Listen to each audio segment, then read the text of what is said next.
afternoon students. In the last class we have seen fiber optic, analog and digital link characteristics. Okay. So today we are going to calculate the numerical aperture of optical fiber. As you all know, this is fiber optic kit. Here we are going to have only one connection, which is nothing but I am going to connect a optical fiber to TX2. Okay. Here I am connecting one optical fiber. The other end of the optical fiber should be connected to the numerical aperture kit. Okay, this is numerical aperture kit, and here there is one screw. You can adjust the screw so that we can move the fiber to the top and bottom. Okay, so this is about the connection. And why we are going to calculate numerical aperture? As you all know, numerical aperture is nothing but sine of the largest angle and incident ray can have for total internal reflection inside the core. Okay, this is the definition. சரியா? How much amount of light is entering into the core? அதை கண்டுபிடிக்கிறதுக்கு தான் நம்ம என்ன பண்றோம்? We are calculating numerical aperture. Okay, so measurement part, if you see, means I am going to have a scale. I am going to do two measurements. Okay, one is I am going to measure this light. The light is in the form of circle. Okay, can you able to see? The light is in the form of circle. I am going to measure the diameter of the circle, right? So the diameter is approximately 0.2.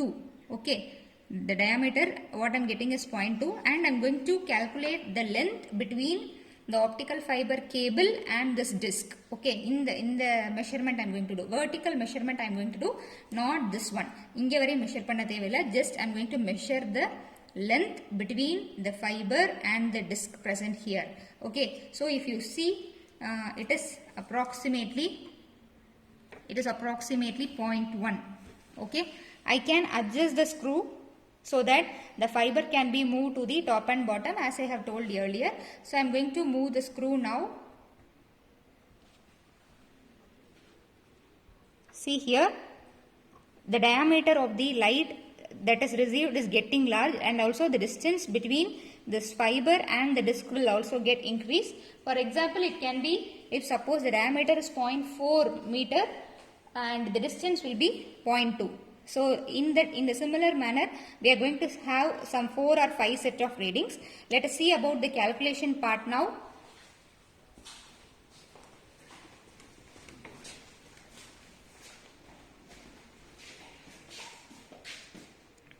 So this is the calculation part. This tabular column you have to draw for calculation of numerical aperture. At first I have written the numerical aperture formula. Na is equal to x divided by square root of d squared plus x squared. Okay, serial number, AB value, CD value, and x is equal to AB plus CD divided by 4. This is nothing but mean radius. Okay, and d is the distance between the fiber and the disc. As I have told you earlier, how to measure I have told, right? So that one, and numerical aperture. Okay, numerical aperture formula. Formula we can get the value. In general, this AB and CD value will be same because it is a circle, right? We are getting a circle. So horizontal as well as vertical diameter, it is going to be same. Okay, so that is 0.2 and 0.2. And if we are calculating the mean radius, I am getting it as 0.1, and the D value what I am getting is 0.1. Apply all the values in the given formula, you will get the numerical aperture value. I have taken 4 set of readings, and finally I have calculated the numerical aperture average value as 0.5095. Okay, this is about the calculation part.